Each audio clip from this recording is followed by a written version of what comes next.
Oke. Oke Bang, bisa dijelaskan Bang, ini bisa Bang, dibahas, Bang. mengadakan Ya, preskon Bang.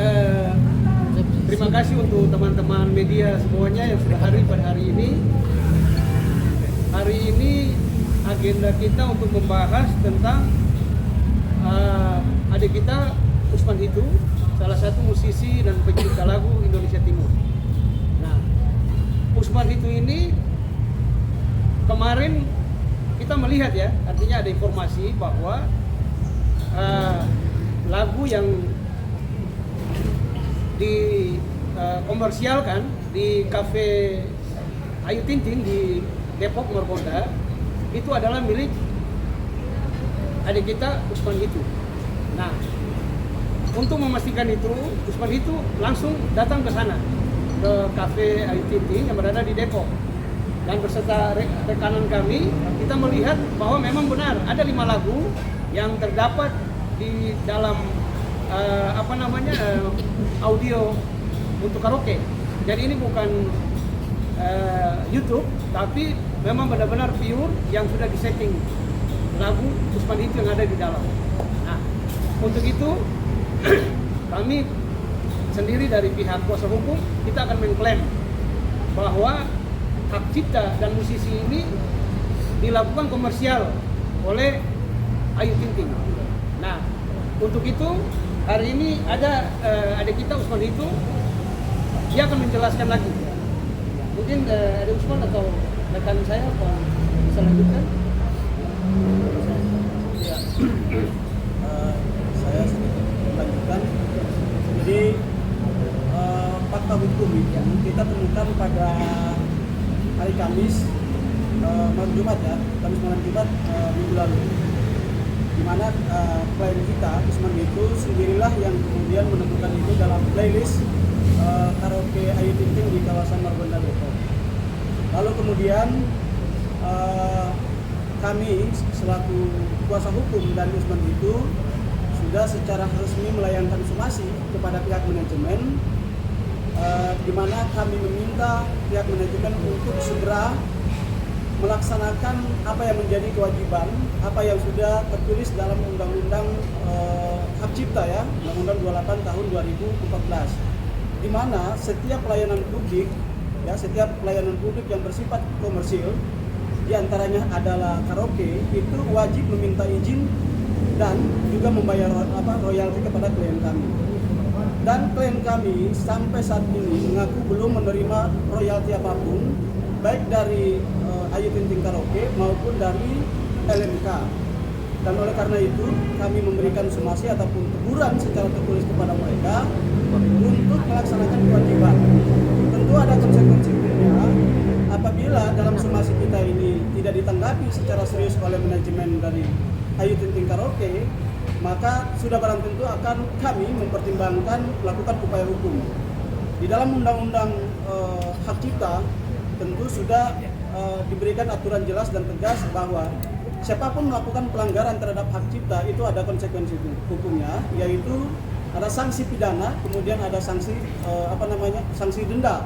Nah, kita sebagai kuasa hukum dari Usman Hitu tentu kita melaksanakan apa yang disebut dengan upaya persuasif ya, upaya persuasif. Kami meminta dari pihak manajemen untuk dengan segala itikat baik untuk melaksanakan tersebut. Apabila dalam somasi kita memberikan waktu 3 kali 24 jam kepada mereka untuk menanggapi somasi kita, dan apabila tidak ditanggapi, tentu kami akan melakukan upaya hukum berikutnya. Somasi kami layangkan pada hari Sabtu kemarin, 3 hari kalau kita hitung, jatuh temponya adalah hari Selasa besok. 3 hari ya? Ya, 3 hari kami memberikan 3 waktu kepada mereka untuk segera merespon itu. Kami pikir hal ini yang kemudian harus segera direspon oleh Ayu Ting Ting ataupun pemilik daripada karaoke Ayu Ting Ting tersebut, biar nanti publik tidak memberikan persepsi negatif terhadap mereka bahwa mereka seolah-olah tidak taat terhadap hukum. Nah, itu tambahan dari saya. Klien kami Usman Hitu silakan memberikan testimoninya. Testimoni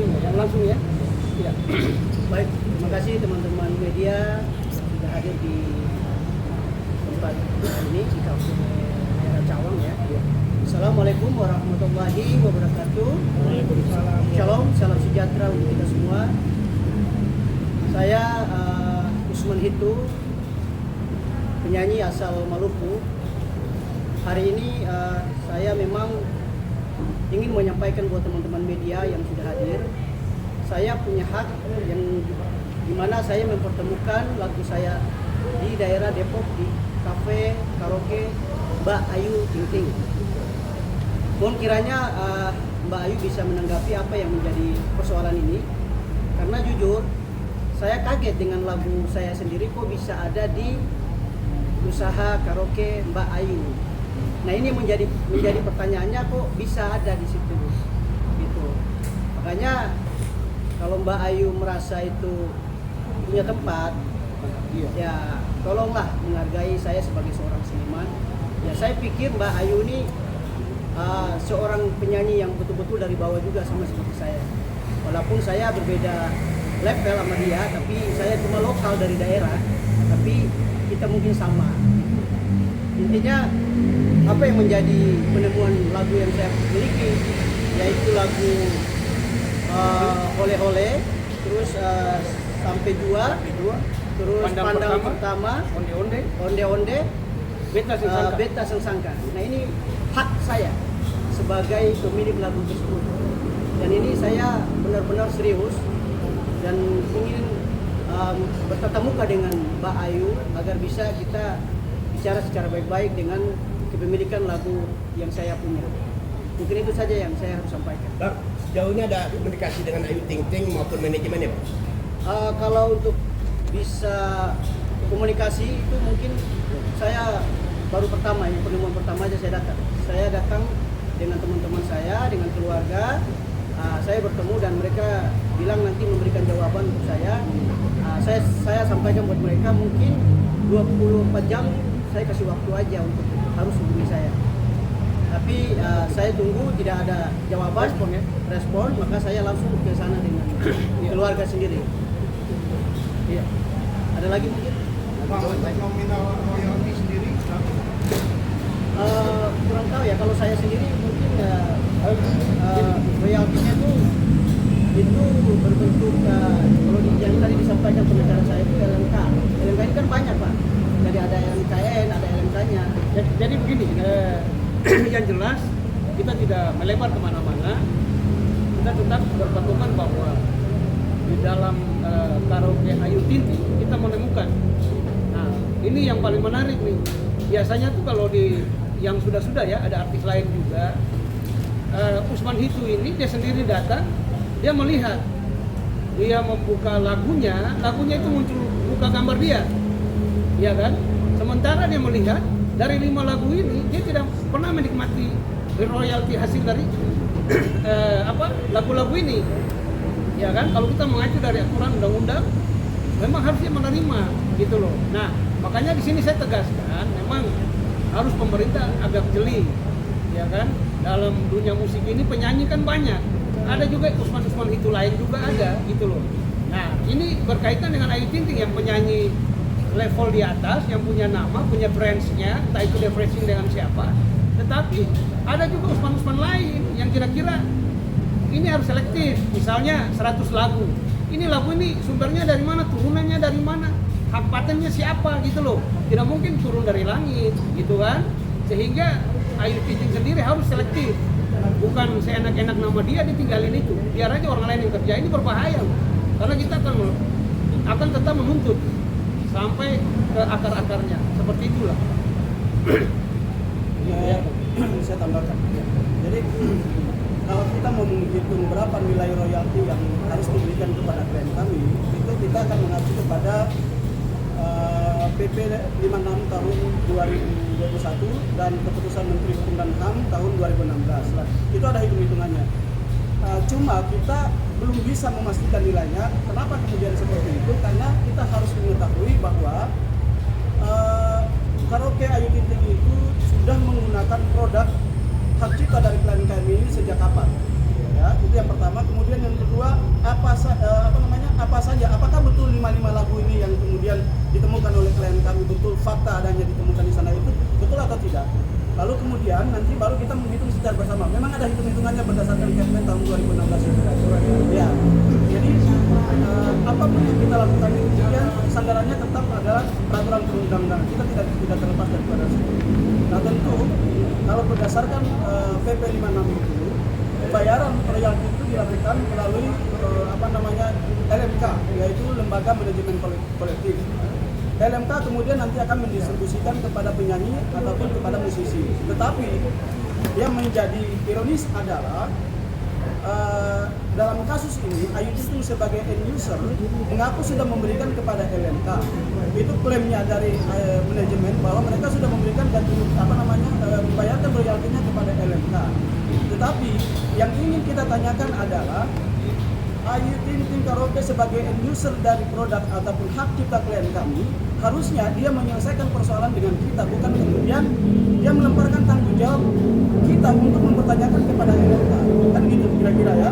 Jadi kita menuntut kepada tetap Ayu Ting Ting bertanggung jawab kemana uang hak kami ini diberikan. Kira-kira seperti itu.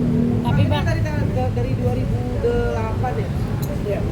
2008 lagu ini dibuat. Iya, malah Iya. masuk. Kan kalau dari titik itu di karaoke terhitung dia buat karaoke itu ya? Iya. Berarti ada nilai imateri Bang, value yang bisa mungkin dari pihak Kang Usman. Iya, tadi kan sudah dijelaskan. Jadi begini, maksudnya yang kita ketemu temuan ini kan di Depok, ada 5 lagu. Kalau kira-kira ini Ayu Ting Ting punya 5 cabang, otomatis itu sudah jelas-jelas dia punya franchise, dia punya kantor pusat, itu sudah distribusi itu masing-masing 5 lagu. Itu pengetahuan kita. Tidak mungkin di Depoknya lain, di Cirebon lain, di Tangerang lain, itu tidak mungkin, atau di Kelapa Gading lain tidak mungkin. Itu kan cara hitungnya seperti itu. Oke, itu kan yang real bisa dilakukan ke Iya. LMF. Iya. Imateri memang value kan bisa berapa aja, mungkin merasa selama ini kalau dibawakan on air off air segala macam kan ada nilainya, mungkin 1 MK yang akan tuntut, 2 MK yang Ya mungkin arahan kita seperti begitu. Ini kan variabel, bisa 1M, bisa 2M, ya kan? Nah ini upaya somasi kita masih tahap pertama, nanti kita melihat. Yang tadi saya bilang, pasti kita akan bawa sampai ke tuntutan perdata maupun pidana. Itu seperti itu. Tapi Bang, mungkin kan tadi Abang bilang ini harus dianin ke Ayu Ting Ting bukan ke pihak LMK. Apakah pihak LMK sendiri Abang sudah melaporkan nggak sih atau bertanya ke pihak LMK terkait masalah ini sendiri? Jadi begini, yang saya mau jelaskan di sini bahwa temuan LMKM yang tadi yang rekan saya sampaikan ini mungkin agak mendalam. Sampai saat ini Usman itu tidak pernah tahu itu LKM atau yang membawahi itu, tidak pernah tahu itu. Dia cuma mengetahui bahwa lagu saya dipakai, dibajak lah kalau kita bilang, tanpa sepengetahuan dia sendiri. Gitu. Kalau berbicara penyanyi ini bukan penyanyi abu-abu, kalau Indonesia Timur punya ratingnya di atas. Kira-kira seperti itu. Nah, mungkin nanti akan proses, nanti akan lempar tekniknya mereka bagaimana lah. Yang jelas pemilik barang ini dia tidak tahu. Gitu. Tapi setelah mengetahui ini, maksudnya setelah mengetahui lagu itu ada di karaoke Ayu Ting Ting dan sudah berkomunikasi bahwasannya tadi kata pihak Abang kan harusnya Ayu yang bertanggung jawab bukan pihak LMK. Nah, apakah sudah sempat menghubungi pihak LMK nggak sih mencari tahu ini harusnya bagaimana nih gitu sebelum ke Ayu atau seperti apa? Memang sejauh ini yang tadi saya sampaikan kita tidak masuk ke ranah itu dulu. Sekedar informasi dari mereka bahwa mereka sudah menyelesaikan dengan pihak yang lain. Gitu. Nah, entah itu dia penyelesaian seperti apa, agreementnya kan kita tidak tahu. Cara membayarnya seperti apa, ininya seperti apa. Nah, bisa juga ini akal-akalan dari Ayu Ting Ting kan begitu. Ini kita praduga. Kita belum tahu itu cara bayarnya seperti apa. Nah, karena apa? Saya bisa bicara itu dari pihak klien kami sendiri, Usman itu ini tidak pernah tahu usulnya apa gitu. Nah, cara bayarnya apa, berapa perak gitu loh. Dia nggak pernah tahu. Mungkin setelah kejadian ini Abang pengen cari tahu nggak sih ke lembaga kolektif itu seperti apa saya, gitu? kita tetap upaya untuk mengetahui hal-hal seperti itu. Jadi gini, memang kalau kita lihat dari peristiwa yang ada, kami menduga ada semacam duplikasi ya. Indikasinya di situ, atau copy paste lah. Kenapa kemudian indikasinya harus ke situ? Karena klien kami sendiri tidak pernah mendaftarkan 4 produknya tersebut ke LMK, dan yang bersangkutan juga tidak menjadi anggota dari LMK. Pertanyaannya, siapa yang mendaftarkan tersebut? Siapa yang mendaftarkan produk tersebut? Jadi kami menduga dalam tanda kutip adalah ada unsur pencurian hak cipta. Iya. Nah ini nanti ranah kepada ranah pidana. Ranah Ini pidana adalah itu. tugas kepolisian. Iya. Tapi kami belum mencoba untuk masuk ke situ. Kami mencoba untuk melakukan upaya-upaya persuasif. Kan ada penyelesaian sebelum masuk ke sana, kita minta kalau bisa dilakukan mediasi. Terus kemudian kita bisa tanyakan kepada mereka bagaimana alur pembayaran royalti yang sudah dilakukan. Apakah betul atau tidak? Kalau sudah betul, bisa nggak dibuktikan? Kan gitu. Apakah sudah dibayarkan kepada LMK? Kemana uang itu? Kan gitu yang kita cari. Bang, ini kan sudah disomasi ya? Iya. Tanggapan manajemen sendiri seperti apa? Kita memberikan waktu kan sampai hari Selasa ya? Sampai Selasa. 3 hari. Sampai sekarang belum ada pernyataan dari mereka baik secara lisan maupun secara tertulis. Ya, jadi kami belum bisa menyampaikan bahwa apa rencana ke depan, belum. Kami masih menunggu waktu sampai hari besok. Kami kami akan melakukan sesuatu upaya hukum ataupun tidak, itu akan tergantung dari bagaimana mereka respon surat somasi kita. Jadi kami masih menunggu dari pihak mereka. Somasi seperti apa sih bang? Bisa diperlihatkan. Dibacain aja bang. Seperti apa sih? Dibacain terlalu panjang. Poinnya. Poinnya. Ada nominal berapa? Ya. Yang di bawah aja tuh. Ya. Kalau somasi yang kita sampaikan ini, yang pertama, yang paling penting adalah ini kan menyangkut dengan hak klien kami mendapatkan royalti dari penggunaan 5 lagu milik klien kami, kan gitu. Nah, ketika permintaan kami ini tidak dipenuhi, tentu kami akan melakukan upaya hukum. Nah, ketika dia menggunakan 5 produk lagu ini tanpa izin, ada konsekuensinya, ya, ada konsekuensinya.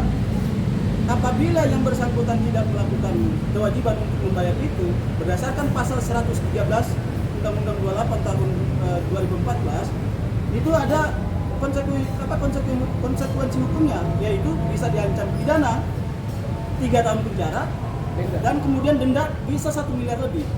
Ya, ini sudah kita tuliskan dan kita jelaskan dalam somasi ini, dan kita berharap mereka harus patuh terhadap hukum karena negara kita adalah negara hukum. Nah tentu ya ini yang sudah kita sampaikan, mereka harus segera respon. Bang, izin kira-kira dari 5 lagu yang milik abang itu berapa nominal yang harus didapatkan oleh abang sendiri? Nominal pastinya bang? Ini kan susah kalau jadi begini, memang nilai yang kita kan belum tentukan. Yang pertama ini kan harus bagaimana pihak dari manajemen Ayu Ting Ting dia mengakui, kan begitu. Nah, selanjutnya aturan-aturan itu kan ada yang tadi sudah dijelaskan. Sudah memang benar-benar sudah porsinya sudah dijelaskan dengan aturan-aturan yang ada. Kalau kita bicara berapa nilai lagu, bisa aja kita bisa nilai yang besar karena kita menganggap bahwa ini duplikat, ini memang dipaste, dicuri gitu loh. Nah, kita juga tahu lah, kita tidak semena-mena terus dengan lagu ini, tapi bagaimana kita bisa pendekatan, kita memberikan peluang memberikan waktu kepada Ayu Ting Ting sehingga dia juga bisa merespon dan dia bisa menjawab itu. Relatif kan tadi sudah secara aturan dan undang-undang. Kira-kira dari 5 lagunya yang abang miliki berapa kisaran nilainya bang? Bisa saja bisa 1 lagu 1 miliar. 1 lagu 1 miliar. Itu orang lagu. 1 lagu 1 miliar, 5 lagu 5 miliar. Ya. Ini jadi memang susah kalau kita bilang ini komersial ya, dia sudah usaha, dia sudah mengambil keuntungan, view-nya, faedahnya dia sudah untung, gitu loh. Nah kita bisa bilang aja, Ayu Ting Ting dikenal, misalnya Ayu Ting Ting dikenal punya karaoke itu karena Usman Hitu punya lagu, kan benar karena memang ada barang Usman Hitu ada di dalam, kan begitu. Nah, dia membajak lagu orang, ya kan, seperti itulah. Berarti 5 miliar? 5 miliar. 5 lagu 5 Ya. miliar? Bang, udah dipastiin belum bang? Mungkin karaoke itu memang betul milik Ayu Ting Ting atau seperti apa bang pemilikannya? ya kami menduga ini adalah franchise ya, Tapi kita belum bisa memastikan apa hubungan Ayu Ting Ting dengan karaoke keluarga ini ya, kita belum bisa memastikan itu. Tapi yang pasti di situ tertera adalah Ayu Ting Ting karaoke keluarga kan gitu. Kita tidak tahu Ayu Ting Ting yang mana nih, ya kan gitu ya. Tetapi kita proses juga ternyata Ayu Ting Ting kantor pusat Ayu Ting Ting karaoke ini ada di Kelapa Gading. Ya, ada di Kelapa Gading. Pada tahun 2016 itu di-launching oleh saudari Ayu Ting Ting. Ya. Pada tahun 2016 itu di-launching oleh saudari Ayu Ting Ting. Sehingga kami menduga ini ada korelasi ya. Ada korelasi antara Ayu Ting Ting karaoke dengan artis Ayu Ting Ting sendiri. Kami menduga seperti itu. Tapi tentu karena kami masih menduga, kami juga berharap Ayu Ting Ting juga buka suara kan gitu. Dia harus menyampaikan kepada publik apakah betul yang bersangkutan memiliki hubungan langsung dengan tempat karaoke ini atau tidak. Kembali lagi soal pertanyaan yang tadi ya, kita masih menghitung kira-kira bahwa berapa nilai royalti yang harus dibayarkan kepada klien kami.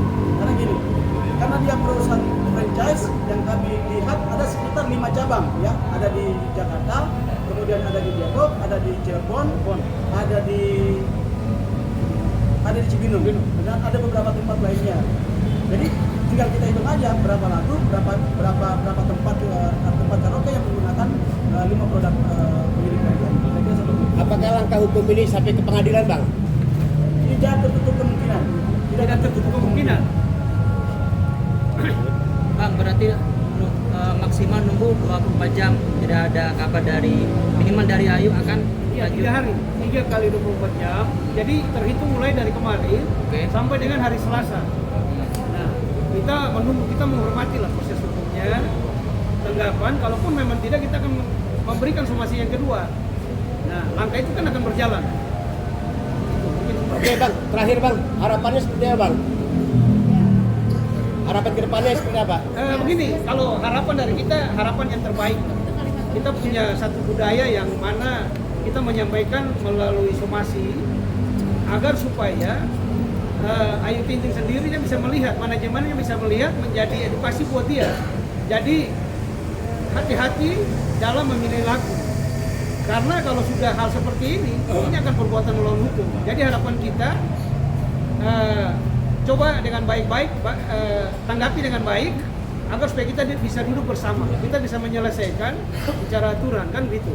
Karena saya garis bawahi bahwa Usman itu sendiri ini juga penyanyi dari bawah, Ayu Ting Ting juga penyanyi dari bawah, dari undangan ke undangan sehingga menjadi besar. Saya yakin bahwa Ayu Ting Ting sendiri pasti akan orangnya baik, dia pasti akan tanggapi dengan baik. Mungkin saja ini dari